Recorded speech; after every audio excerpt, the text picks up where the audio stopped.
Chapter 47. You guys have one more mission before we leave. Huh? We all looked at the puppet master with hardly concealed reluctance. We had been on 3 other missions after that search and destroy mission after the siege, but all of them were patrols. That meant we jumped in a Hummer, which was cramped, and rode around a perimeter for hours with nothing to do.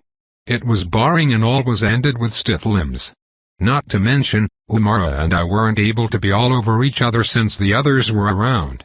Of course, I tried to make it interesting for myself by shooting at random targets as we drove, testing my skill. But I was yelled at by our supervisor all 3 times, ending in nothing but more boredom. So none of us were eager to go on another mission, especially when we only had a day left on this trip. Seeing how unenthusiastic we were, the puppet master laughed. Ha ha, come on now. You guys got the only combat mission on this trip, so you can't complain. Now, you have one more patrol to do. Ugh. We all groaned, making him laugh even harder. He waved and walked away. You leave in an hour. Don't be late. Ha ha ha, isn't military life fun? I'm going to kill something. Tana grit her teeth, kicking back her chair and standing. We all stood with her and left to get ready. An hour later, we were all piled inside a Hummer. Our supervisor drove us out and we made our way to the perimeter. The perimeter wasn't an actual part of the base. It was merely an invisible boundary between what this base considered their territory and the outer wilderness. Our job was to look out for anything weird or suspicious. If there were signs of scourge activity, we needed to report back and investigate. Of course, there were never any signs of activity. We had figured that out after the first 2 patrols. If anything, we were just bait for whatever might be lurking around. If we could draw out a scourge beast, then we had done our jobs properly. But that meant we didn't even have to keep our eyes peeled. So as soon as we left the base, Tana and Fiden closed their eyes and took a nap. Vetsman also seemed to have brought a book, which he read. As for Umara and I, we just cuddled in the back seats. I had my arm around her as she lounged back into my chest. It wasn't long before noon, so the sun was still rising toward its zenith. Since we would be out here for about 6 hours, all of us tried to get as comfortable as possible. Even I got an hour-long nap in, drifting off until around noon. After that, everyone seemed to have woken up properly, prompting us to start a random discussion that got a bit heated and went on for a couple hours. It was only during the second half of our drive that everything calmed down again. At that point we just sat around bored. Then, after having lounged back with Umara for long enough, I opened my eyes and got up. I need air. Just don't stick your butt in my face again. You know you like it. You. Tana gave me a disgusted face as I climbed up and pushed open the roof hatch, letting me stick my head out. There wasn't even a turret on this Hummer, but there was a hatch for it. Thinking that, I let the wind blow across my face as I took some deep breaths. I looked around, seeing some forests in the distance and nothing but grassy plains around us. I could also spot a bunch of wildlife. In these undisturbed areas, there were lots of creatures that would wander about. I didn't recognize a lot of them, but in general they still fell within standard classifications. Birds with feathers, mammals with hair and fur, small insects, and other scaly or reptilian friends. It was just the colors and some other special features that made them much different from Earth's animals. In one of the forests I looked at, I also saw some monkeys. When we rolled by, a lot of them stopped to look at us. They had black fur and red eyes. They looked rather menacing. Too menacing, in fact. Seeing them gave me a bad feeling. Hey, Vetsman. HM. Out your window, the tree line in the distance. Black monkeys with red eyes. Check it out. HM. The big man looked out his window, taking a few seconds before responding. They look hostile. Gear up. I don't like it. Alright. Hey, buckle on too. He didn't question as he put on his armor. The others readied their gear as well while strapping in. As that happened, the monkeys all swung away, seemingly having enough of our presence. That's when the driver looked back. Hey, did you find something? Not sure. Some black monkeys with red eyes were looking at us. They aren't uncommon. The ones with red hands are the ones we gotta watch out for. Let me check. Taking out my rifle, I scoped in and tried to find some more. But after a minute or so, I couldn't find any others. Still, my bad feeling grew. That's when I heard some sounds from a forest closer to us. Turning, I saw some more monkeys. They were all swinging through the branches, following us in parallel. And their hands were red with long black claws coming out of their fingers. My eyes widened, but before I could say anything, I saw everything turn in slow motion. I felt alarm scream in my mind, my coat flashing with purple as its powers were activated. In the corner of my eye, I could spot the source of my panic. There was a giant gorilla barreling straight toward us from the tree line of the forest. It was fast and big, almost as big as the Hummer. It was going to ram us, and I had no illusions about its strength. It was going to flip the Hummer. So I sunk back down through the hatch, barely closing it behind me while yelling, "Incoming! Boom!" It was like we were hit by a bomb as the Hummer was lifted from the ground. I could only duck and cover my head as I went tumbling inside this metal can. Right as I went flying though, my entire body was grabbed. It felt like a bear was hugging me as we whipped around, the Hummer rolling several times before coming to a stop. Once we settled, we could hear a bunch of sounds coming from monkeys that barred at our vehicle, screaming while banging on the windows and doors. "John, you all right? I love you, Vetsman. Whoa now, your girlfriend is right there."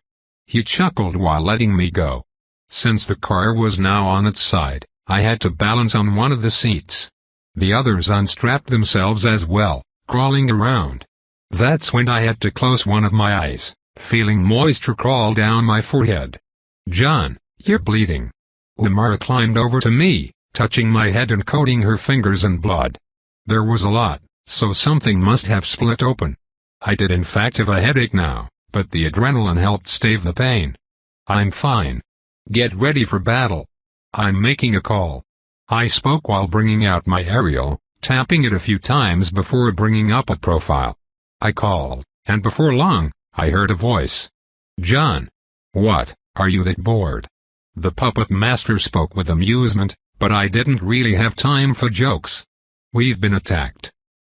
"By what?" His voice became serious, and I quickly gave him the details. "Some monkeys. Black hair, red eyes, red hands, and long black claws. One of them was huge and just flipped our Hummer. Those are red-eye bandits. They're strong and tough, but weak to magic, so keep Umara safe." "You said there's a big one? What's the color of its fur?" "Black, like the others." "Good. If it were purple, you'd be dead." "All right, we're sending a team." "Where are you?" Looking through a window, I described the landmarks around us, which seemed to be enough. After that, I hung up. "Help is on the way." "They won't be quick enough," Vetsman grumbled. At the same time, there was a loud sound. Crack. One of the side windows was almost shattered. Outside, we could see the gorilla pounding on it. Shatter. It quickly broke under the second hit. Then, we could see one of the smaller monkeys crawl through it. Right when that did though, I raised a shotgun and fired. Boom. It exploded, blasting the monkey to chunks, but simultaneously ringing our ears. Everyone recoiled, Vetsman putting his hand on me. "Let us take care of things inside." "Right." I nodded apologetically. After that, more monkeys started to crawl in, but they were all butchered by the knights. Vetsman skewered some with his spear while Fiden stabbed others. We killed a lot of them, and eventually things went silent. That's when Tana suddenly spoke. "The driver's dead." We all looked over, seeing her looking at the driver's seat. That's when I realized. The gorilla had come at us head-on, so the driver took the hardest hit. From where we sat, the entire front of the Hummer looked flattened. The driver was crushed in the process. I frowned, but didn't dwell on it. From my experience working with the Tavera family and killing people in the trenches, I was rather numb to death. But I remembered that the rest of my squad didn't have my experience. They may have only seen a few deaths before, definitely not as much as I have. I could see the shock on Tana's face as she saw the dead body. Even Vetsman and Fiden seemed a little rattled. But we didn't have time for that, so I stepped in. Hey, leave it be. We've got a huge fucking gorilla outside that isn't leaving us alone. Get ready to leave the Hummer. Can't we just stay inside? Creek asterisk. Right as Umara asked me from behind, we all heard the sound of metal bending. Asterisk bang. Asterisk. Asterisk shatter. Asterisk. There was pounding on the side of the car, the glass windows being blown to bits and the doors warping out of their hinges. I looked at Vetsman while the gorilla tore our car to shreds. Just keep it off of us. Yay. Time to put these muscles to work. He flexed while looking up at the gorilla. Then, one of the doors was torn off. Vetsman jumped out right as the door was thrown, ramming straight into the gorilla and tackling it to the floor. Go. Fiden, help him. Got it. Fiden jumped out right after him, and we could hear the sounds of battle outside. I grabbed Tana, who still seemed a bit rattled. Go. They need help. Right. She nodded while zoning in, climbing out of the vehicle. I then looked back to Umara. She looked to me as well. She seemed scared, but I knew she wouldn't back down. That thing is weak to magic, so you're the most important here. I probably won't be able to do much to it, but I'll keep you safe from anything else. All right. Then let's go. I climbed out of the car, helping her out as well. That's when we saw the battle. Oof. Vetsman raised his shield, taking a blow from the gorilla that knocked him back several feet. Fiden then jumped in, drawing his sword across its body and creating some shallow wounds. But the gorilla was tough as nails. It didn't even seem to notice the wounds as it attacked Fiden as well. It wasn't slow, being able to keep up just fine. The gorilla stood 10 feet tall. Even Vetsman was dwarfed by it. And its muscles bulged through its skin like plates of armor. I knew at a glance that anything other than a fully empowered bullet wouldn't be able to pierce through. Even then, I would be hard-pressed to give it a single bad wound. I was still only a 33, while Vetsman and Fiden were a 35. They could match the gorilla, but even then, they seemed to be slightly outclassed. And killing those 35 behemoths during the siege took me time. Not to mention that I wasn't the only one doing damage. If I had an hour to simply shoot this gorilla without it fighting back, then I might be able to kill it. But in this situation, I was almost useless. In the end, it seemed like I really was the weak link in this team. I like to think that I was important with my sheer damage, but against a truly powerful enemy, I still couldn't rise to their level. But I wouldn't allow myself to be dead weight. So I did the only thing I could. Protect them.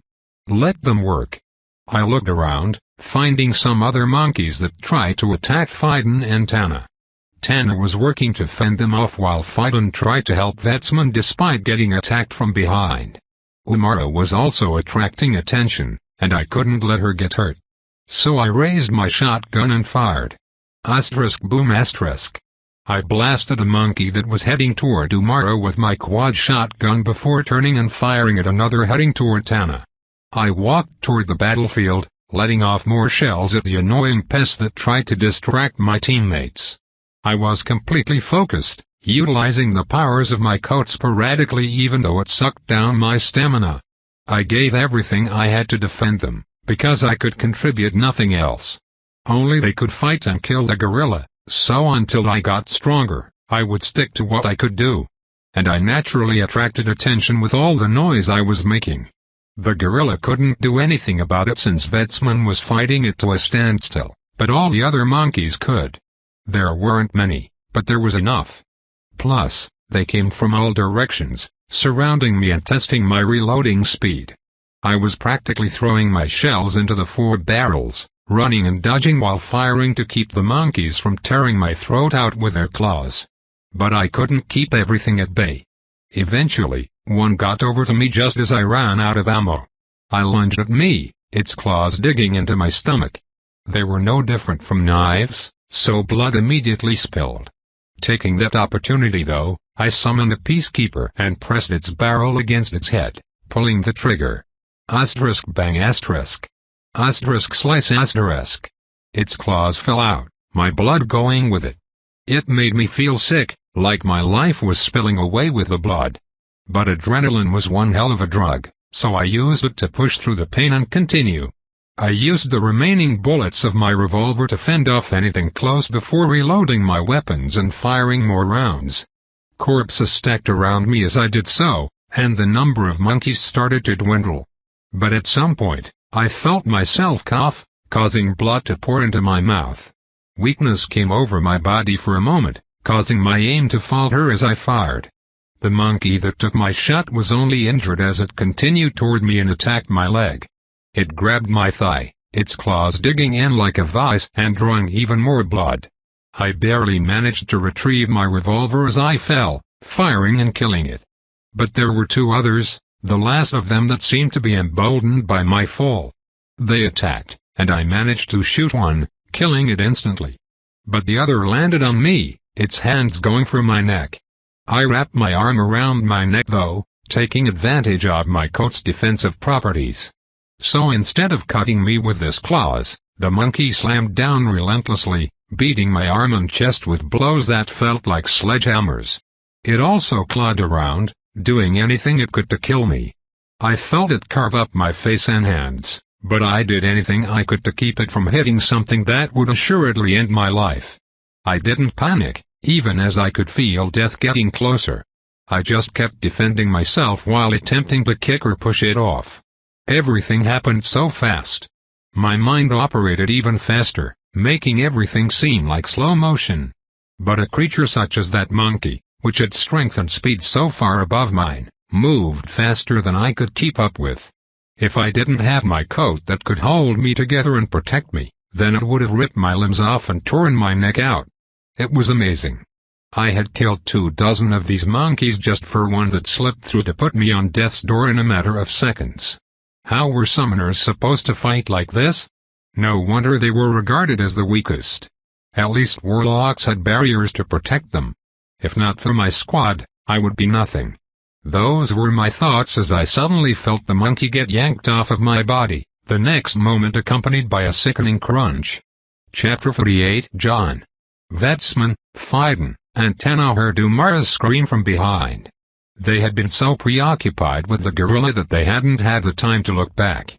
It was almost dead through their efforts, but they hadn't noticed one thing. After John emerged, they hadn't been attacked by a single monkey. But at some point, his gunshots ceased. They didn't think about what that meant, and so they only realized once they took a glance behind them. There he was, laying down while getting attacked by a single monkey. It clawed and beat him, tearing through his skin like it was paper. His face was already coated in blood, yet he still tried to cover himself, anything to survive the attack. They forgot just how weak he was. Why were knights the strongest? Because when faced with those same claws, their skin would resist their cuts and their muscles would nullify those blows. Such an enemy to a person like Vetsman was no different from an annoying, flailing child. But to someone like John, a single wrong mistake would allow that monkey to end his life. Behind the confidence and powerful weaponry was still just an ordinary man. For him to even face what he did took courage far greater than theirs, because unlike them, he could have his life ended on a whim. They couldn't imagine being able to die so easily. That's when Vetsman sensed something. The hairs on his neck stood as he turned, seeing Phidon's spear glowing with flowing gold aura. After that, he lost track of him. His figure blurred, flying across John's body and ripping the monkey away. He reappeared next to him, monkey in hand. The little beast flailed in Phidon's arms, waving its claws to try and cut him. But Phidon merely reached for its neck. And he tore its head off with his bare hands. Vetsman couldn't help but feel fear. He had never seen someone so fast, but more than that, he had never seen Phidon doing anything but smiling. He didn't think Phidon was capable of such rage. Even the gorilla froze for a moment. Vetsman jumped away when he realized he was still in a battle, standing off against the gorilla. It was riddled with injuries and was definitely weaker than before. But so were they. Now though, they were all filled with hatred for this creature. It had touched their summoner, their friend. Nothing other than death would be enough for it. Ha! Tana suddenly came swinging down from behind, her sword slicing through the Achilles heel of the gorilla. It fell to its knees, and Vetsman took that opportunity to drive his spear forward. The gorilla retaliated, but he entirely disregarded its attacks, pressing forward with all his strength. And his spear went straight through its neck. At the same time, he took a blow to the chest, getting blown away. Ugh! He groaned, but now, the gorilla's fate was sealed as it fell, blood pouring from its neck. As it collapsed, Vetsman looked back toward John, running over where Phaidon and Umara had already arrived.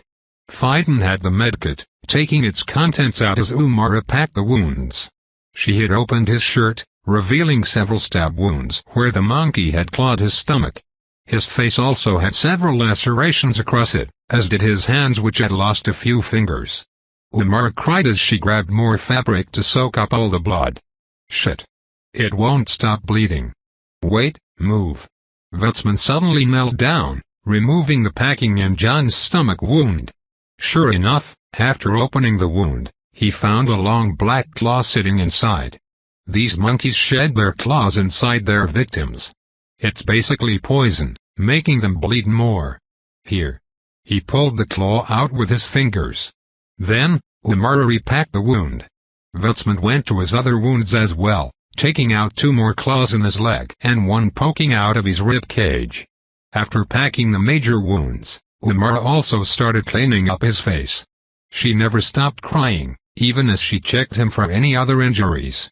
Come on, John. You're gonna be okay. Everything's going to be fine. Cough. Right as she said that, John coughed more blood that had pooled in his mouth. His breathing was shallow, and he was already unconscious. After turning him on his side, Umara suddenly remembered something and went through his pockets. There were 2 things she found. His golden cigar case and a glass container full of red pills. She quickly retrieved one of the pills and put it in his mouth. It dissolved instantly, melting into his system. After that, she could only wait. Where's our help? It'll take them a minute to get here. Tana, go over there and scout. Right. With Vetsman's word, Tana took off into the distance, finding some high ground to search for their rescue team. Phaidon also left, not saying a word as he went to do the same. Vetsman and Umara were left. They both kneeled next to John, Umara continuing to sob. It's my fault. I didn't protect him. The blame lies with us all. We knights should have been more aware. I had forgotten that he's just an ordinary mon. Vetsman spoke with regret. At the same time, he wondered about exactly what John had asked himself. How do summoners fight? Hot summoners had beasts and companions to protect them, so even they weren't defenseless. But cold summoners, who had nothing but their weapons and their wits, seemed to be incapable of engaging in any meaningful combat. Their bodies remained ordinary, even if the weapons they summoned were powerful. But even with a powerful weapon like a legendary sword, how could you use it when a beast was too fast for you to keep up with? You would die before you knew what happened to you. Most of the summoners Vetsman knew eventually became researchers because of their intellectual abilities. They were brilliant strategists and thinkers, even above warlocks, and unlike knights, they didn't need to fight to advance their authorities. Still, compared to knights and warlocks, summoners seemed to be the outliers among magi. Some people said that all 3 were equal, and that summoners just had yet to find their way like knights and warlocks had. But seeing this, Vetsman had a hard time believing it. It was almost a curse for John's weapons to be as amazing as they were. They would drive him into battles like this, and perhaps someday, kill him. Vetsman looked over, seeing how scared Umara was. By now it was obvious the 2 were in a relationship, but he couldn't help but feel that doing such a thing was irresponsible. A soldier could die at any time, and their deaths would only hurt the ones they loved. To have a relationship was only setting oneself up for failure. Vetsman. Suddenly, he heard Tana's voice on his aerial. He looked over to see her waving. In the distance, 3 vehicles were barreling down a trail. He watched as they rolled up to them, Tana and Fiden right behind. The puppet master jumped out, taking a single step and arriving by their side. He saw John, who looked half dead, frowning. "You all let him get attacked?" "Yes." Vetsman stood, facing the puppet master as if ready to be executed for a crime. The others also stood, silent with their heads down. The puppet master grit his teeth and yelled, "Vison! Get him out of here!" Already on it. Another man appeared. He was one of the Magisterium's instructors and a warlock who specialized in healing. After appearing by John's side, he cast several spells, sealing his wounds before having some others pick him up and take him away. Many soldiers also scouted the area, tallying the kill counts and writing up reports. The puppet master yelled as if he couldn't see anyone beside him. "You all almost killed your squad mate. You know he's a summoner. So what the fuck were you doing? Answer me." "We got distracted." "Yay, that gorilla must have been so hard to fight. I mean, look at you. A few bruises, even a bit of sweat. You look like you faced that hardest opponent of your life. Fuck. And you?" The puppet master turned his attention to Tana, who flinched at his voice. "You're the scout. Your job isn't to battle the Alpha. You're supposed to make sure that your vulnerable teammates aren't getting ripped to fucking shreds. But you got tunnel vision thinking that the Alpha was an opponent you couldn't handle. You are the most responsible for this. Your lack of awareness is what caused this. Do you understand that?" "Why, yes," Tana shouted in response while tears poured from her eyes. Then, he turned to Umara. You couldn't spare a single damned spell, could you? I know John probably told you that you needed to focus on the Alpha since I told him it was weak to magic. But who would have thought that he misjudged the strength of his opponent? Someone who only awakened half a year ago didn't manage to gauge the urgency of the situation properly, making you think that you couldn't even spare him a glance. The puppet master turned to everyone as their eyes widened, shocked by the new information. That Alpha was weak, and none of you saw it.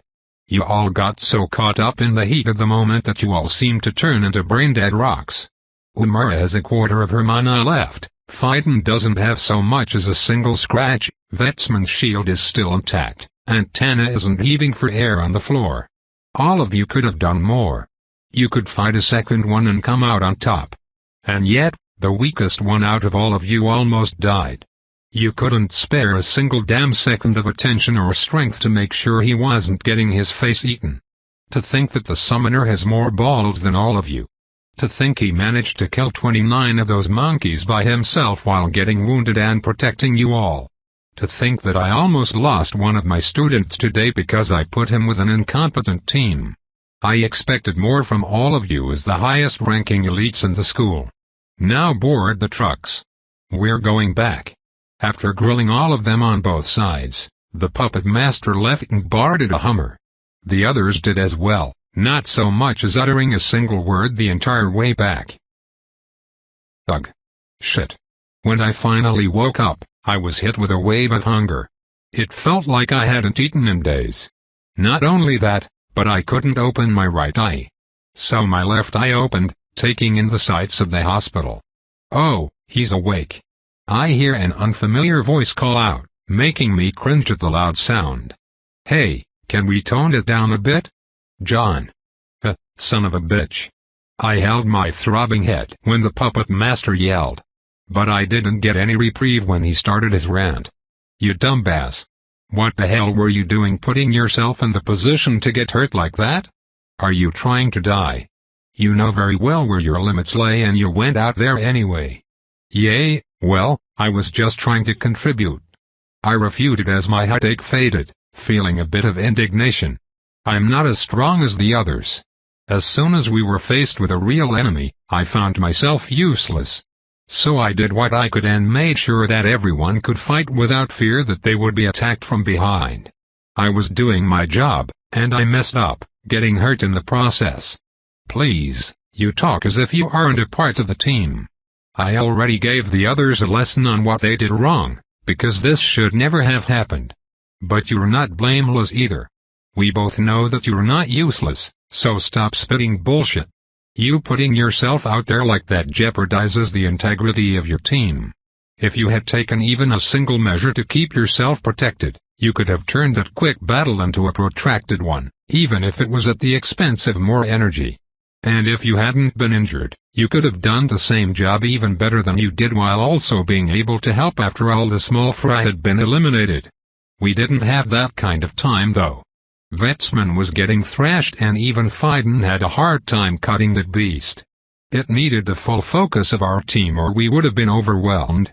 And there's the problem. The puppet master smirked. That gorilla was powerful, yes. It's a mutated variant of those monkeys and stands at the peak of Authority 5. It only needed a bit more time to evolve again and grow its purple hair, becoming an Authority 6 beast you couldn't so much as scratch. But it was by no means overwhelming for your group. You didn't properly understand the power of your team nor the beast, leading you to believe that it was a life-or-death battle. Well, it wasn't, and with you basically being the leader, your team moved according to your sense of urgency. The heat of the moment clouded the judgment of you and your entire group and almost led to your death. I didn't respond. If that was true, then I really had made a serious miscalculation. But I didn't have enough experience. I didn't even know what the beast was until the car had been flipped. And with everything that had been said over that call, I was led to believe that it was a beast nearly impervious to everything that we could throw at it besides magic. I thought Vetsman and Fiden would only be able to distract it while Umara dealt the damage. And since I couldn't do anything to it, I took up a supportive role. But there was nobody to help me, and I got tackled so fast that I couldn't even call for help. Fiden reacting as fast as he did was a godsend. Still, just a few seconds of attacks had left me devastated. I knew I was in the wrong, but I didn't feel like my judgments were entirely incorrect either. I simply did what I could with the information I had on hand. And it seemed like the puppet master knew that as well, because the next moment, he sighed. Ultimately, you're not completely at fault. You just don't have as much experience. As a summoner, learning to gauge the strength of those around you is vital. You'll naturally get better at it as you get stronger and develop your aura. Sometimes I forget that you're still just an Authority 3. Your squad seems to have forgotten too, but something like that won't happen again. The puppet master's face turned stern. Tana is being transferred to a new squad. What? Why? The greatest fault lies with her. Her responsibility is to keep track of the flow of battle, ensuring that all the parts of her squad's formation is operating smoothly. While it could be said that Vetsman and Umara are also at fault for not maintaining awareness, she failed entirely. Because of her, we almost lost you. So she's moving. I went silent. I technically didn't disagree with his judgment. But I also didn't feel it was right. Can't I ask something? Go on. I'm sure she took your lesson pretty hard since she knows exactly what she did wrong. I'd be devastated to lose a friend because I failed to live up to my duty, and I'm sure she can't even imagine losing a friend in the first place. Her desperation to never make a mistake again is probably overwhelming, right? I would agree, yes. So keeping her in the squad and letting her live up to it would make her far better than downgrading where she'll never be able to reconcile her mistake, correct? Correct. But that comes at the risk to her squad's lives, especially yours since you're the most vulnerable. And if I'm willing to take that risk, would you let her stay? The puppet master's placid face stared at mine, as if not entirely convinced. So I gave him a bit more bait. I'd rather have someone desperate to protect me than someone who gets complacent when they get put into the best elite squad in the school. Fine. She'll stay. He finally agreed, making me smile a bit. Tana did in fact make a mistake. We all did. But I knew her well enough to know it wouldn't happen again. She was too desperate to let a second chance go to waste, and she would grow as a person because of it. And it wasn't like she was incompetent. She was diligent and wanted to become stronger. We were also friends, so I felt like my squad shouldn't be split up just because of one setback. By the way, I talked to Maxwell. Huh? The puppet master suddenly dropped that bombshell, catching my attention. In his own special way, he said he's glad you're not dead. Okay. What did he really say? That if you had died it would have been a major loss in his investment. Yay, sounds about right. I laughed a bit. Maxwell was always a bit sparing with the care and compliments. Anyway, I'm giving you time off once we get back to the Magisterium. You should be close to advancing, so don't come back to training until you do. All right. I readily agreed. I really was close to advancing. In fact, I had completed the formation. My comprehensions only compounded as my spark got stronger, resulting in me completing it even faster than I thought I would. Now, I was just accumulating power with the white crystal. I was basically just a battery that needed to completely charge before finally breaking through the last barrier to Authority 4. I was eager to see what awaited me at the next level. With that, the puppet master let me be. I then called my squad. Chapter 49 ****. Vetsman, Fiden, Umara, and Tana all heard a sound from their aerials. Umara's eyes widened. It's John. What did he say? It says, I have risen. What's that supposed to mean? Oh, he told us to bring some food too. Let's go see him. Umara was the first to jump up, running over as the others followed. I heard 4 people barge into the hospital. John. Watch the stomach. I spoke as Umara dove over, wrapping me in a hug. I couldn't help but chuckle at how much she worried. Are you okay? How are you feeling? You probably know better than me. I haven't gotten an update yet. But I feel fine. That's good. She continued to hug me for a while longer. As she did, I looked around at the others. I reached out with a free hand toward Vetsman, who walked over smiling. Glad to see you well, John. Likewise. How long have I been out? About a day. We leave tomorrow morning. Good. I'm eager to get the hell out of this place. Oh, is that food? I looked over to see Fiden approaching with a tray of food. He smiled and placed it on my lap. I just grabbed what they had available. Thank you. This is definitely something I'm not going to miss though. I spoke as Umara separated, allowing me to eat. I engorged myself for about a minute, finally giving my empty stomach some fuel. At some point though, Umara perked up and reached for something. Oh, I grabbed her items. Ah, thank you. I mumbled with a half-full mouth, taking the cigar case, the pill bottle, and my coat. They all went into my spatial sack, except for the cigar case. I opened that and took out a fresh stg, cutting the end and lighting it. The smoke I inhaled felt like a wave of rejuvenation that spread through my whole body. Huh, so nice. If only we got paid for our kills. I bet that gorilla was worth a lot. The kingdom only does that for stronger beasts. A shame. I sighed at Umara's comment. I was used to getting paid by the job. Now, I wasn't getting paid at all. At that moment, I saw a nurse walking over. John Cooper? Yes? Since you're awake, I needed to talk to you. Oh, go ahead. The others took a step back, letting the nurse over as she read off a clipboard. Well, your injuries have been mostly healed except for the worst ones. You thankfully lost no organs or limbs thanks to the timely intervention of Instructor Vison, but in total, there were 54 different injuries. 6 of your ribs were cracked. Your femur had a surface fracture.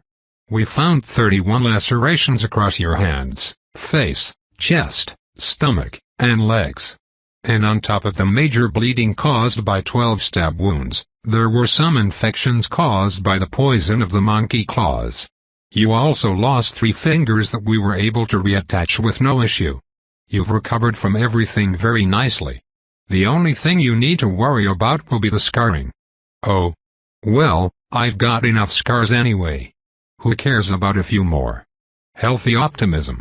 The nurse chuckled a bit before writing a few things on her clipboard. She then set it down and reached over. I'd like to take off your bandages.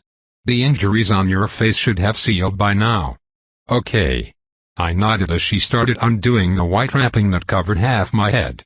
It quickly fell off, so I took out my aerial and turned on the camera, looking at myself. Before, the only scars on my head had been on my left temple beside my eyebrow.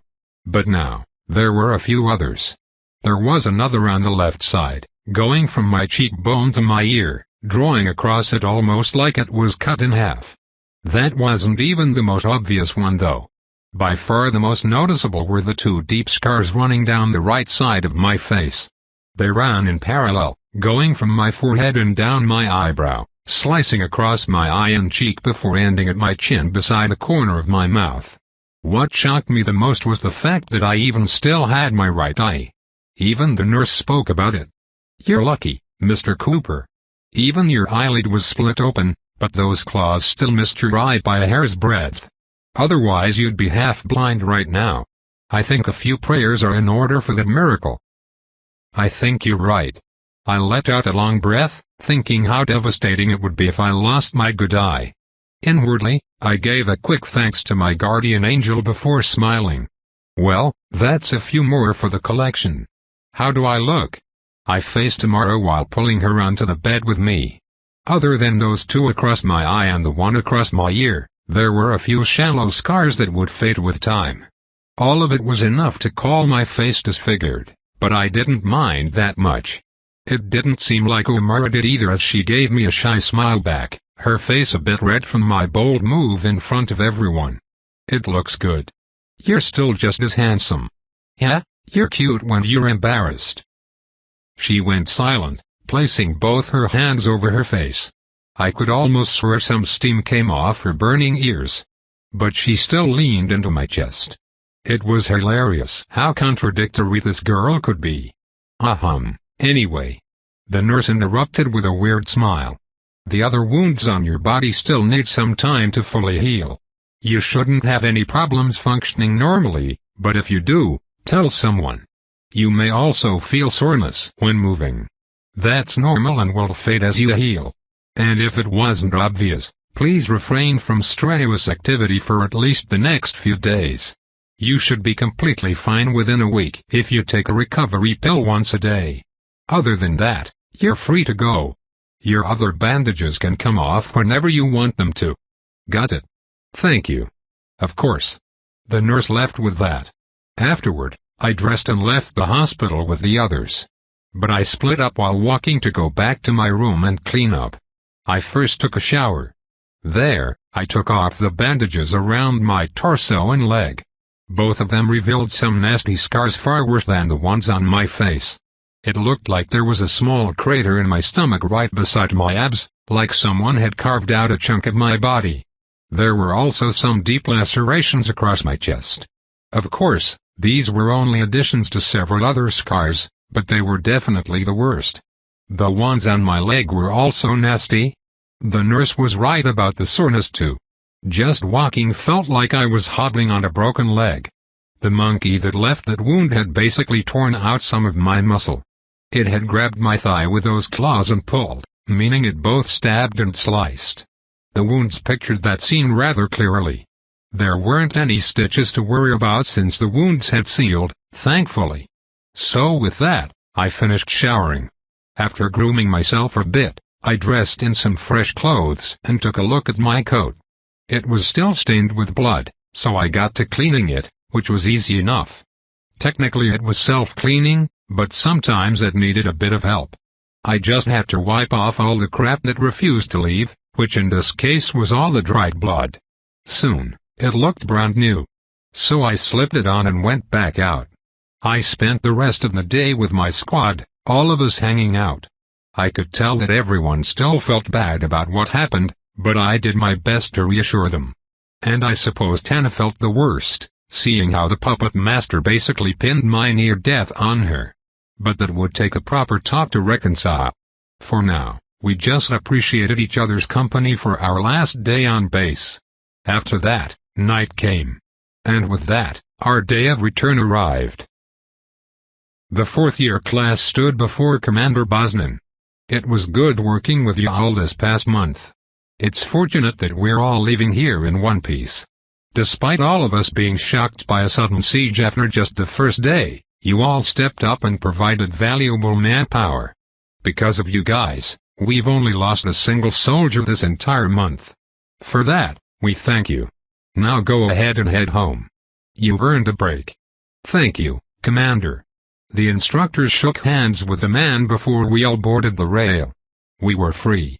I can't wait to eat some real food. I'm pretty sure they served actual slop last week. I need to bring some blankets next time too. I completely forgot. I heard chattering while boarding. Before long, all of our cargo was loaded and we took off. The rail jolted a few times while accelerating. As that happened, all the elites moved to one of the cars and lounged. Nobody felt like partying right now. We were all tired since it was barely done, so everyone got some shut-eye. Umara and I found our own corner couch, and before long, both of us were out cold. That lasted a few hours before people started to wake up around an hour or so before noon. And with chatter, those who didn't wake naturally did so anyway, everyone starting to socialize. I stayed with Umara even after everyone had gotten up, enjoying her company. So we can finally go on a proper date now. Anything better than a patrol will do it for me. I'm glad the standards are low now. Makes my job easy. PFFT. She laughed before poking me in the side. Hey, if you really want, we can go to Jaffrun and find a restaurant there. I know a nice one, and we wouldn't have to worry about paying. So you think me cheap? And no. I just wanted to go to a nice place for our first date, but I didn't know if spending so much was okay with you. I don't want to worry about money. Oh.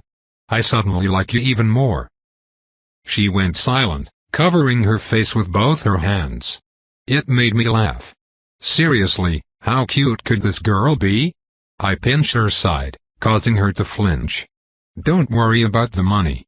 I'll bring you to the nicest place I know and we'll have a wonderful night. Sound good? YA.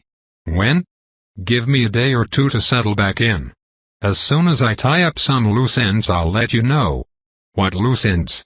That's a secret. HMPH. She pouted, suddenly blowing some air into my ear and tickling me. Calling it loose ends wasn't entirely accurate, but I did in fact have some business to settle. I didn't forget that I still had a bounty, one that wasn't going away anytime soon. Hunters would be after my head and I needed to make sure that my arrival wouldn't attract attention. And if it did, I needed to deal with it. While I would like an entire week to get a feel for the situation, I didn't want to delay my date. A few days should be enough to get rid of the eager ones. Or maybe I would get lucky and nobody would bother me. Asterisk ding asterisk. At that moment, I heard a notification from my Ariel. It was a message from Rayla, asking about my arrival today. My face fell just a bit. Right, that was something else I needed to take care of. I was on the trip, so nothing but my life on base had been on my mind. I had forgotten about the one thing that might be affected by my new relationship with Umara. But part of me was beginning not to care anymore. So I decided I would face it when it came, texting back with that in mind. As noon passed, some of the elites started to poke around at the bar. And when one drink was pulled out, several more came with it and soon, a small party was started. Tana jumped at the opportunity to drink again, downing cup after cup of any fruity drink she could get her hands on. So it was no surprise when she stumbled over toward me drunk off her ass. J. John. Yes? I'm sorry. She came crying, her face entirely flushed and her blonde hair a little messy. You almost died because of me. I'm sorry I couldn't do my job. It's okay, Tana. No, it's not. Watch the snot. I raised my arms as she came crawling over on the couch. Amara was quick to dodge out of the way, so I was stuck with Tana all over me, a crying mess. I'm so sorry. It's fine. Get off. I just want a hug. Am I still your friend? Yes, now Watch the knee. I jumped as her knee accidentally snuck into my precious place. I almost threw her off, but couldn't because of her weight. Alright, time to go. You're too heavy. What? I'm not. You take that back. Ack. As I tried to stand, I was yanked back onto the couch, being put into some kind of arm lock. I reached out to Umara, who watched, but all I received was a faint smile as she just stood there. Damn, she's going to get it later.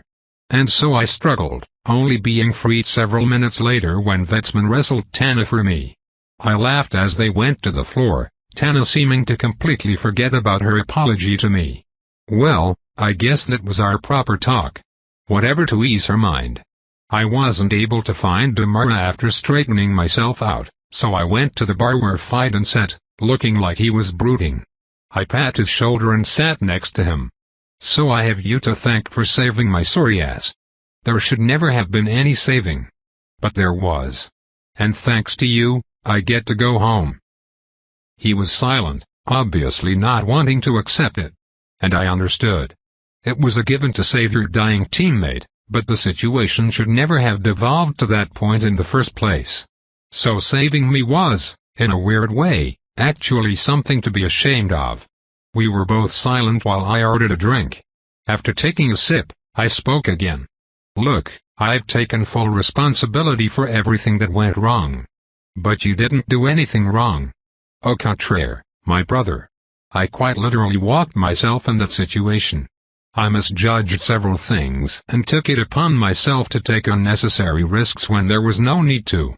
I should have been more careful, and then even Tana wouldn't have had anything to do. But you were supporting us. Irrelevant to the point. If I had simply made better decisions, then there would have been no problems.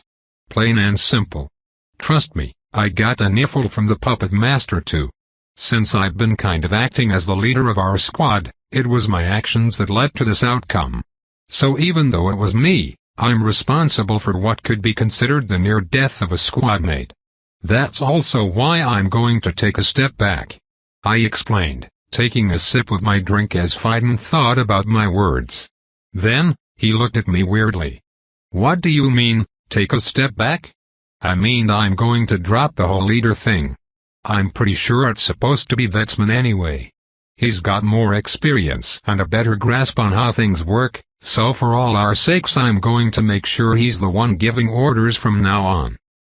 I see the logic, but I'm not sure if I like it. It'll be fine. It's not like anything major is going to change. Regardless, I just want to make sure you aren't worrying about anything. There's no need to, because we're doing just fine. So relax. Millimeters. He smirked a bit. I could tell there was still a bit on his mind, but it seemed I had reassured him somewhat. After that I turned around, looking around to see all the elites having fun around me. With curiosity, I suddenly tapped Fiden's elbow. Hey, who's rank 1? Oh, he doesn't do anything with the Magisterium. He's basically a student in name only. Too good for us, huh? Kind of, yay. He's a duke's direct son, so his royal blood is as thick as his biceps. He's the strongest person that I've seen in our generation. Last I heard, he's pushing into a 36? Shit. Alright. Now, which girl do you have a crush on? I'm suddenly remembering my youth school days. Fiden muttered while turning his gaze away, making me smirk and motion toward all the people in the car. Come on now. Which one has your fancy? Just about all of them are pretty. Don't tell me you haven't talked to any of them. I haven't. Oh goodness. My friend, you're wasting the tools you've been given. Tools? The looks, the charm, your status as what may as well be the highest ranked elite. You've got everything you need to make any girl in this room fall for you. I don't know about that. He scratched his head shyly, causing my face to go placid. If Vetsman was a man who radiated pure testosterone, then Fiden could be considered a bit of a pretty boy. He had blonde hair and blue eyes, and he was built lean. But lean by night standards meant that instead of bodybuilder muscles, he had slim muscles that rippled with fibers. And not only was he the most powerful person here, but he was the son of a marquis while still being humble and reserved. This man was damn near perfect. What girl wouldn't jump at the opportunity to date him? Of course, the only way anything would happen was if he had some confidence and actually talked to a female.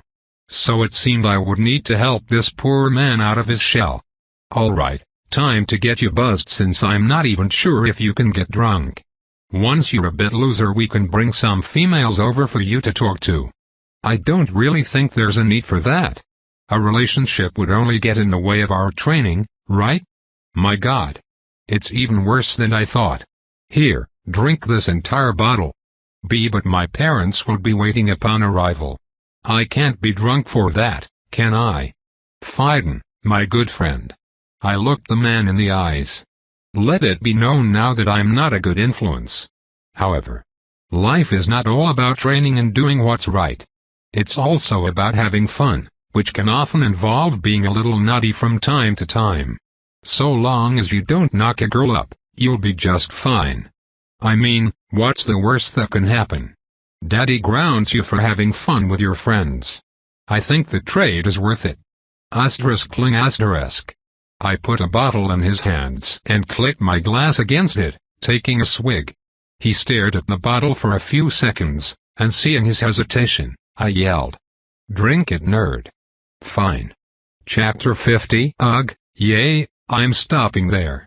Letting out a belch, I set down my glass. As I pat my stomach, Umara walked over and sat beside me on the couch. She leaned over, looking toward the other end of the room where 4 people sat. "Hey, is that Fiden?" "Shit, I don't even know anymore."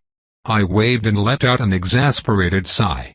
After about an hour, Fiden got just drunk enough for his shell to disappear. But it seems the shell was there not for his sake, but for the sake of other men. After gathering a group of people, Fiden and I sat down and started talking with all of them. Umara joined, nesting under my arm to claim me as girls started to show interest. At some point, we started telling stories about our patrol where I was wounded. In an attempt to help him, I pushed most of the storytelling to Fiden, letting him have the spotlight. And after that, things spiraled out of my control. Men got pushed out and some girls slipped in, taking up spots around him while asking all sorts of questions and gasping at his dramatic recollections. Before I knew it, 3 different girls had claimed him. Now, he was all alone in a corner with those 3 still all over him. They had been talking for an hour, and the girls were beginning to get touchy. I couldn't help but think that I had unleashed a monster. This guy had so much charm that simply opening his mouth to speak had women swooning. And these weren't just any women. They were elites. I recognized them, but we had only been acquainted before. Still, this man had 3 of them all over him. Alcohol was truly amazing. I raised my aerial for the dozenth time today, snapping several pictures. I couldn't help but think it was rather hilarious, in a way. Fiden didn't even realize what he was doing. He was so dense that it would take them stripping naked for him to realize they weren't just there to have a nice conversation. Suddenly, Vetsman walked over, sitting by me while looking at Fiden. How wonderful. It's like watching a unicorn shit diamonds. That's a unique analogy. I think you mean weird. Yay. I agreed with Umara. Where did he get that one from? He laughed, taking a sip from his drink. Like that, the 3 of us watched Fiden get pulled in 3 directions as each girl pinned for his attention. It was amusing, but didn't last forever. After another hour or so, the rail began to slow to a halt. I could hear the chatter of the central terminal before the doors even opened. Time to disembark. We all heard the puppet masters shout, standing to leave. I took a puff from my cigar while walking over to Fiden. He sat with his eyes closed, his legs crossed on his seat and his arms resting on his knees. At some point, he had entered a state of meditation. Vetsman said he wasn't actually asleep and what he was doing was a training exercise to enhance control over the body and focus of the mind. Why he suddenly started doing that, I couldn't even guess. But the girls with him had basically been blown off, so 2 left, and only one stayed for some reason. She sat next to him, also meditating. Because they had a lot to drink though, both of them were swaying a bit, looking like they would fall over any minute. But we had to leave, so I tapped his shoulder. Come on, Fiden. Time to go. I've almost reached enlightenment, hang on. You're a monk now? Get up. Wait. I'm almost there. We all went silent and waited. Then, he suddenly bent over, vomiting. Bleg. Bwah ha ha ha. I don't know what I expected. I shook my head as Vetsman laughed his ass off. After that, we got Fiden on his feet and helped him out. He seemed to have sobered up for the most part, so he could walk normally. But his face was flushed and he still seemed slightly woozy. Well, it would make for a fun memory with his parents. As for his friend, after sitting there for a few moments in silence, she suddenly opened her eyes and ran off, probably to do the same thing as Fiden. Well, so much for that.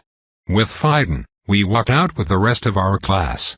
After unpacking all our chests and luggage, everything was packed onto wagons that we borrowed to take to the magisterium. We arrived at the school promptly, and there, we found crowds of people waiting for us. They all looked like parents and relatives, along with some students of the other classes. We all disembarked, receiving some cheers as we did so. Elites. Gather. We were suddenly called, all of us turning to gather around the puppet master. He gave us a faint smile. Congratulations on your first trip. The military bases we travel to in the future will gradually become bigger and bigger, the threats you face growing likewise. You all are the most talented in this institution, and so you will be pushed to grow as much as you can before we let you go. But we will do our best to make sure that you can keep up. Expect squads to change based on your performances. I will discuss more changes during our next training session. But for now, you have 4 days off. Enjoy your time and recover. Dismissed. He let us go succinctly, everyone cheering for the small vacation. With that, we could finally go greet everyone waiting for us. My squad split up, and after grabbing my chest, I went to go find my welcome party. Soon enough, I found Rayla. She stood with Plex and Libitus as well, surprising me. John. Hey guys. Wait, what happened? Rayla ran over, checking my face that very obviously had a few new scars on it. As I set down my chest, Plex smiled and looked over. Seems he got intimate with some beasts. I forget that regular humans scar easily. Yay, I can't just regenerate chunks of flesh like you knights. Poor little me has to be careful. Indeed. If only there was a way to solve that issue.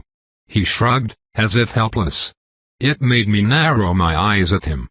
Teach me how to turn invisible. Too much of a pain. Then tell me where I can get a manual. As if.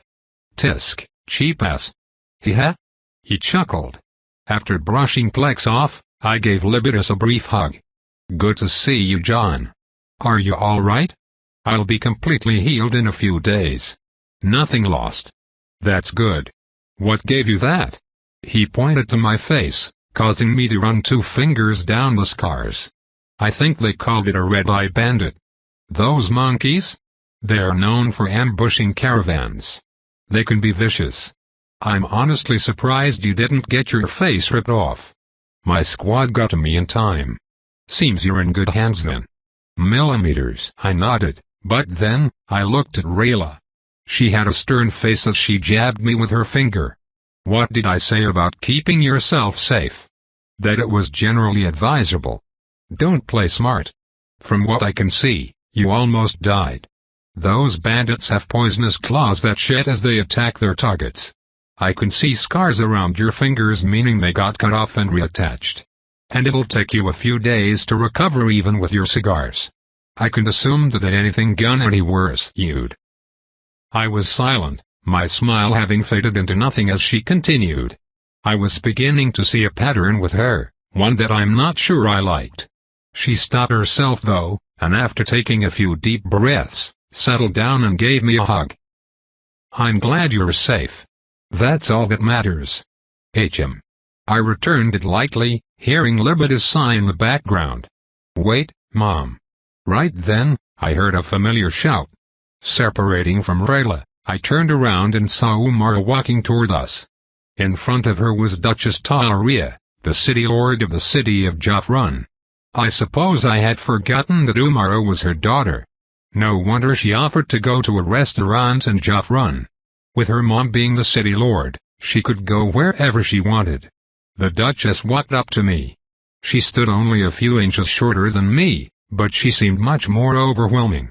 The way she carried herself simply demanded subservience, a feeling of suppression I could sense through her aura. Despite how she seemed to be generally stoic like her daughter, she gave me a faint smirk. "John Cooper. This is the second time we have met." "Indeed. I hope you've been well, Duchess." "HM.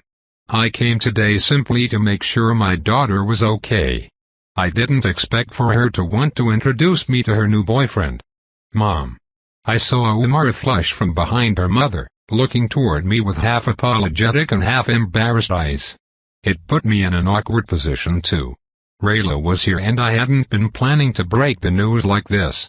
Umara and I were assuredly in a romantic relationship, but since we hadn't been on a proper date yet, the boyfriend-girlfriend label wasn't yet plastered, even though it was technically true.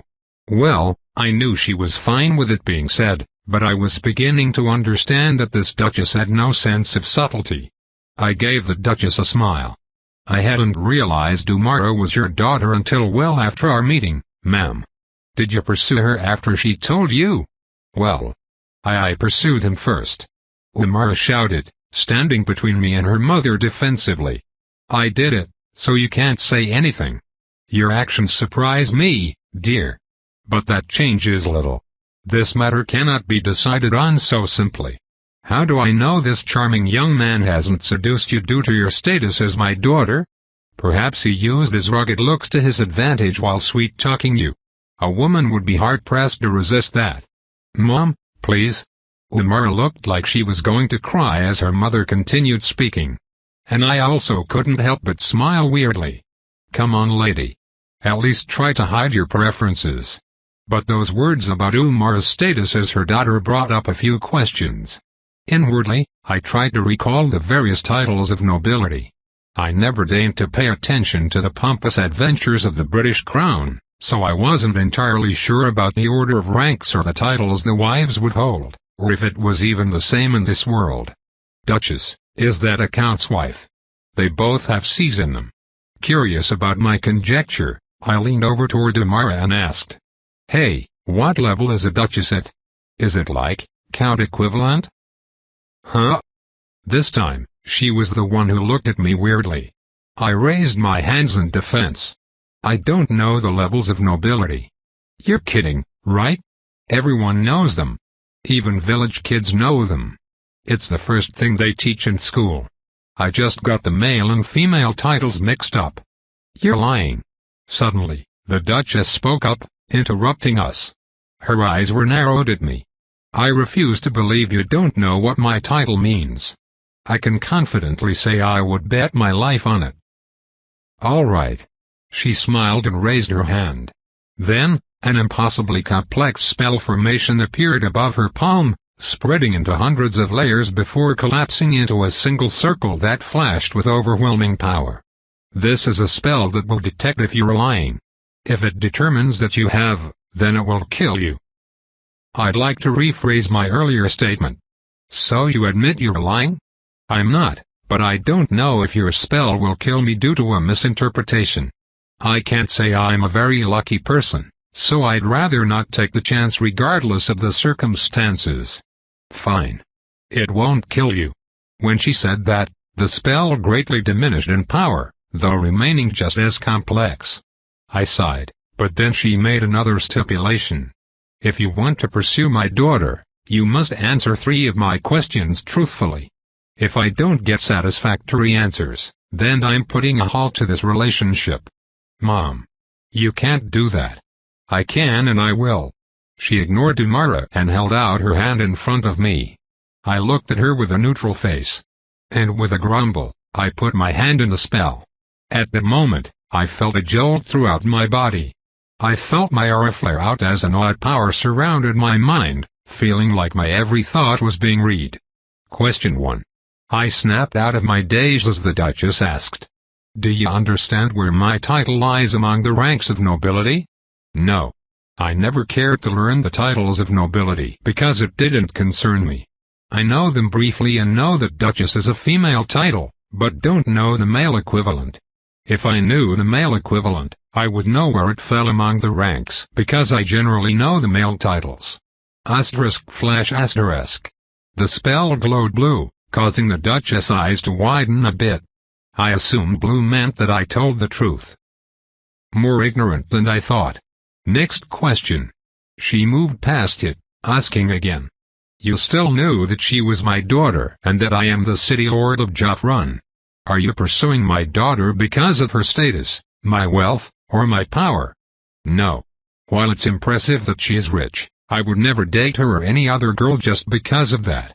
Rich girls can be nothing but spoiled, pretentious princesses with no redeeming qualities other than knowing how to wave daddy's money around.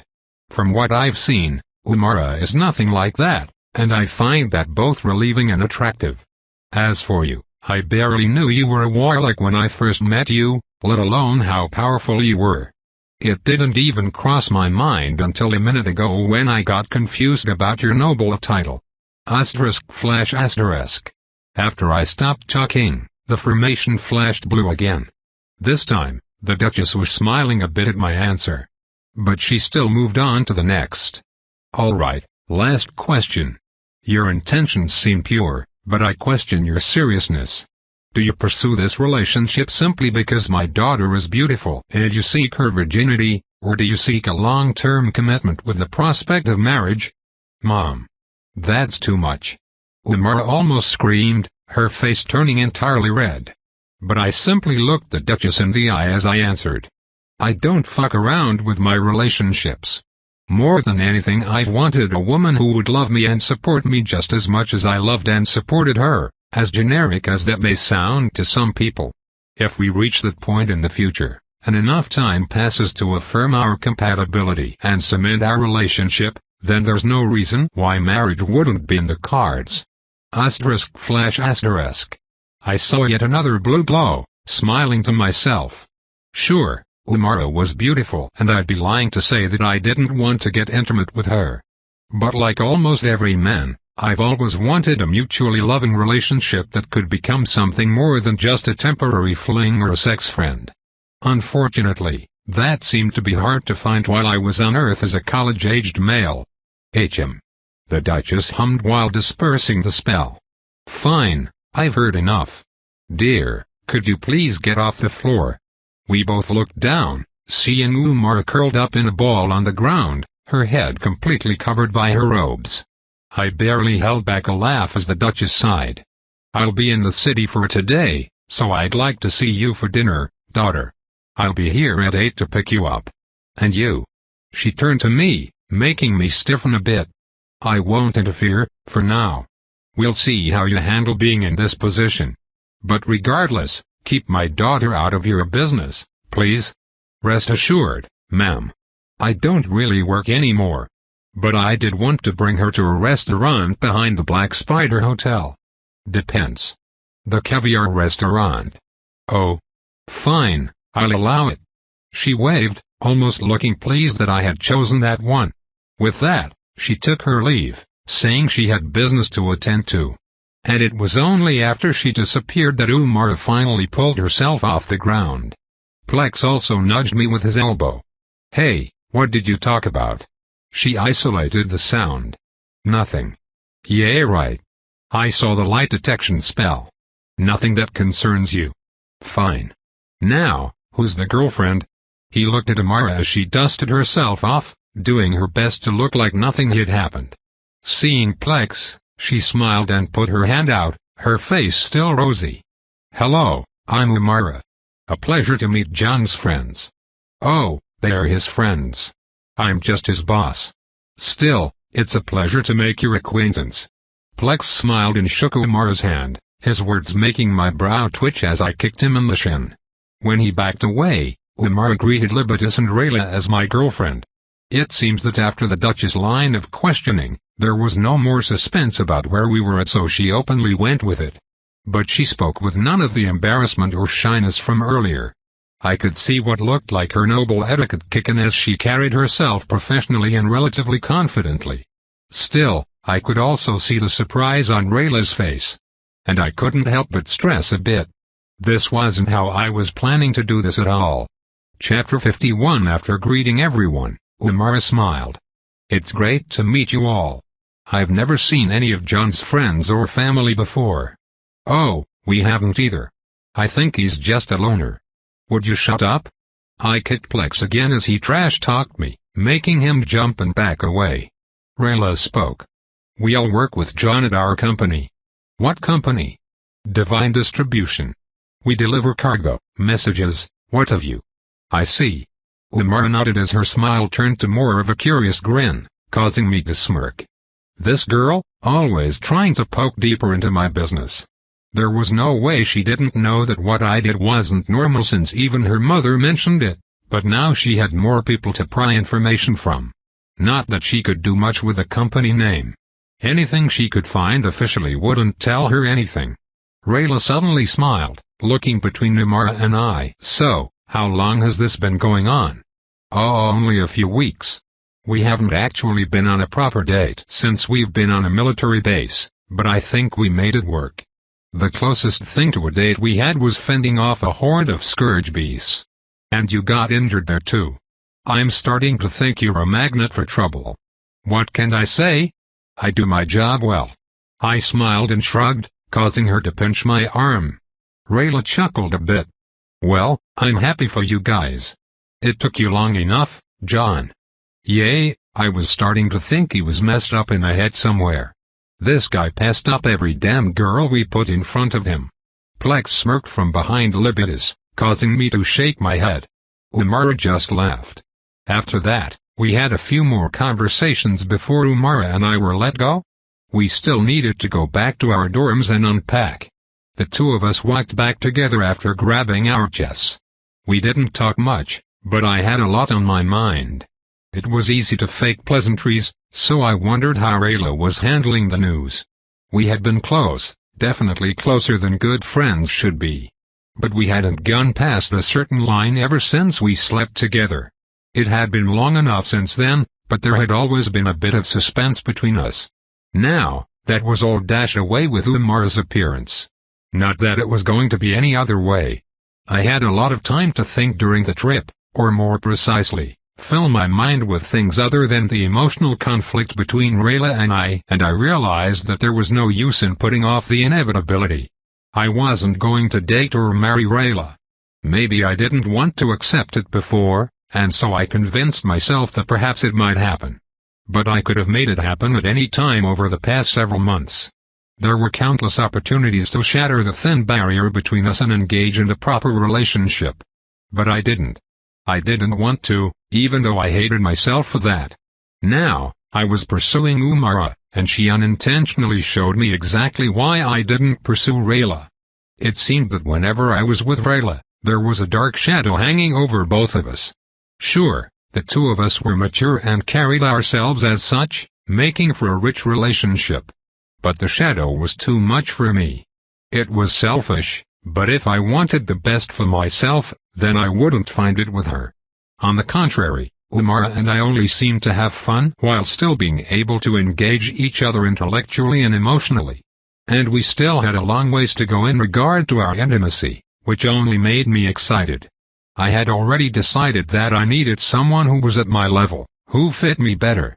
It wouldn't take anything away from my friendship with Rayla, but now, the lingering tension between us was no longer there. The line had been clearly drawn. I didn't look back as Umara and I disappeared into the fourth-year dorms. We went to Umara's room first, which was on the top floor like mine. But whereas my room was 312, hers was 334. It was down the hall, but not that far thankfully. "This is me." Millimeters. I nodded as she used her feet to open the door, kicking it open and heading inside. I followed her in, setting my chest down by the door and looking around. When the light came on, I saw a moderately decorated room that looked pretty normal. There were two paintings, one medium-sized plushie on her bed, and then a large poster containing a diagram of what I could only assume was a spell formation. Umara spoke as she put down her chest. "I'm glad I was able to meet your friends. They seemed nice." "Well, I'm glad they seemed that way." "Heh? Now I just need to meet your family since you met my mother." "Oh. Did I not tell you about that? About what? She looked back at me weirdly. I felt odd while explaining. Well, I have a family. It's just that I won't ever be able to see them again. What do you mean? I thought you came from a village. I did, but I wasn't born there. So you lied about growing up in Ymir village? Yes. I confessed directly, deciding that it was best to get some things out of the way. I traveled to the capital from Ymir village, but I have no relation to it or anyone there. Besides the chief who gave me the ride here. So then, I'm from a place very far away. So far that I'll never be able to go back. And my family is there, so I won't be able to see them again. What was that place called? Earth. Earth. She stared thoughtfully for a few moments before walking over to me. Her arms wrapped around me in a hug. I know there's probably more to the story, but no matter what, it must be difficult not seeing them. Yay! But I've made my peace with it. There's nothing I can do anyway. Not that it makes it any easier. I was silent as I returned the hug. It really was difficult, but I found solace in the fact that we had only separated. While they didn't know that, and that worried me, I knew the truth. It was enough for me, mainly because it had to be. Still, I found some comfort in Umar's arms. I felt bad that I had lied to her, but her understanding only made me like her more. After a while of that though, I smiled a bit and broke the silence. So, your mother is fun. See, can we forget about that? As if. Honestly, I don't know how you're more embarrassed than me. I'm the one who had to answer those questions. I mean. She went silent, gradually burying her head in my chest. I almost died. Yeah, I saw. I chuckled, but being honest with myself, those questions and my answers had gone a bit deeper than I thought our relationship warranted. I had essentially said that I may marry Umara in the future.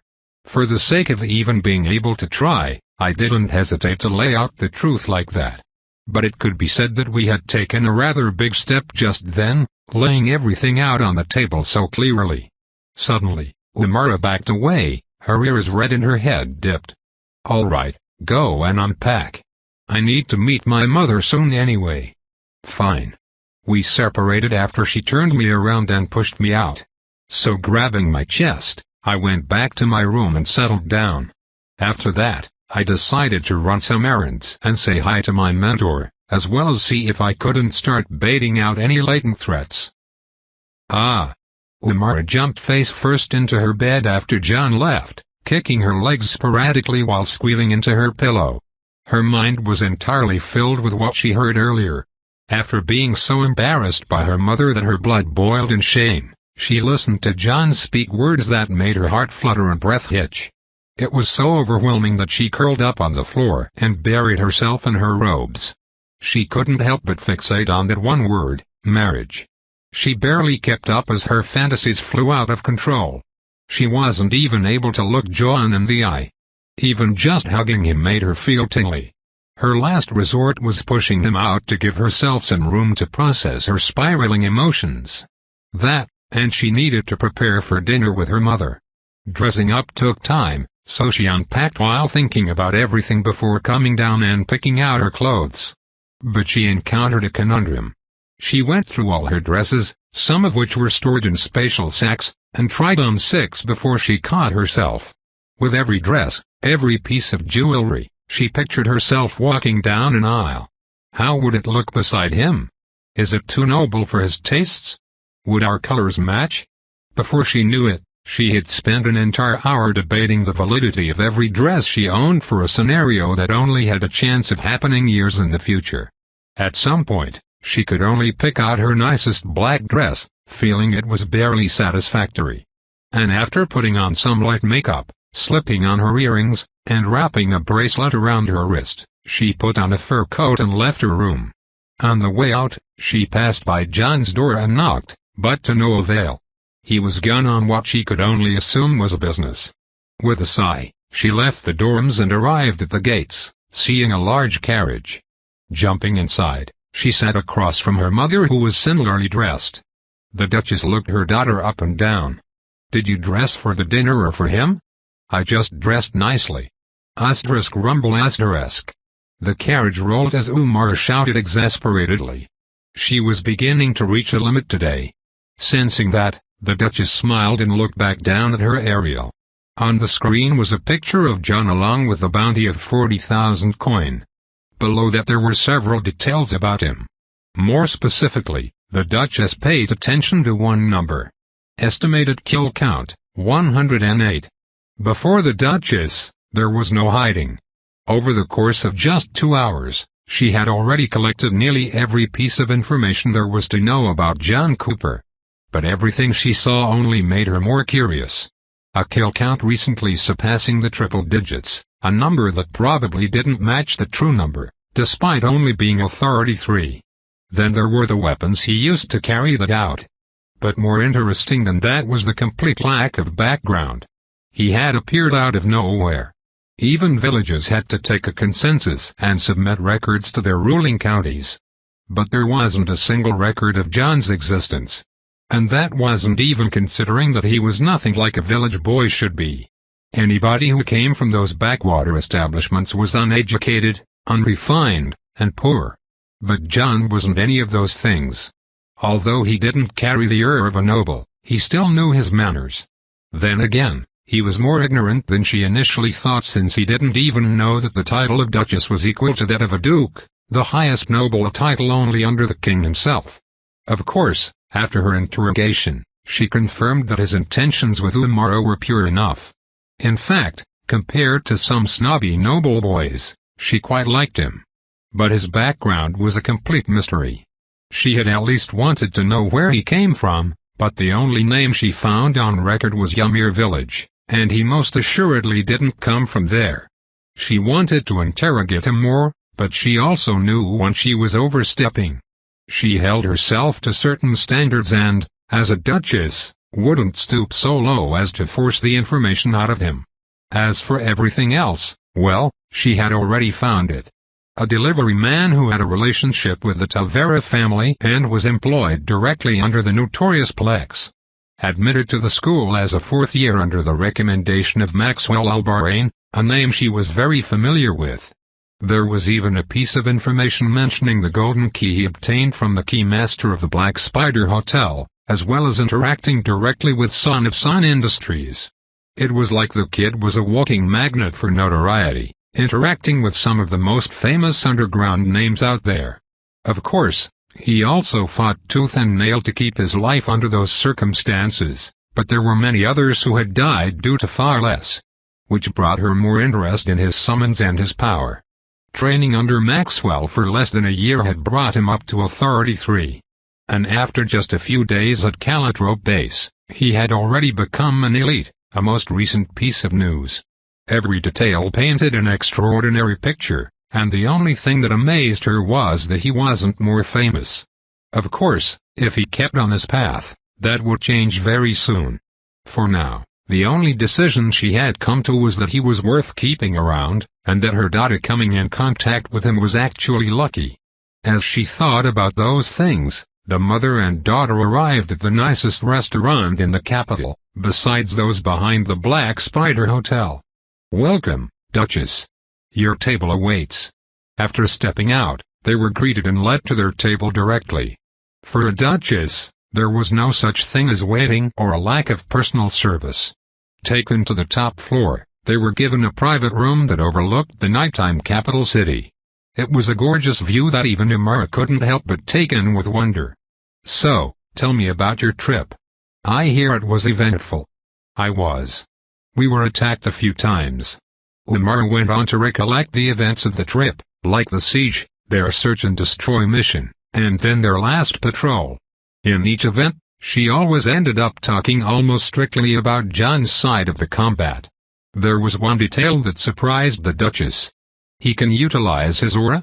"Millimeters, he told me about it. He said it's still useless for anything besides reading the atmosphere, but he eventually wants to use it for something that can help mitigate his weaknesses, like invisibility." "I see.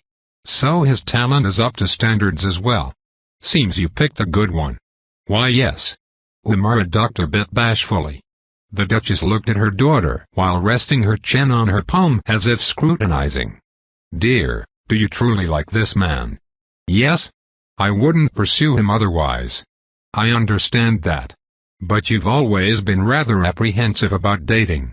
For years you've refused to humor all the handsome suitors thrown your way.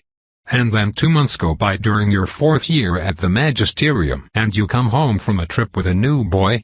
You can understand why I'm more than a little surprised." Well, he just seemed to check all the right boxes. "Like?" The Duchess' eyebrows raised, causing Umar to fidget. "He's smart." "Doesn't seem that smart to me.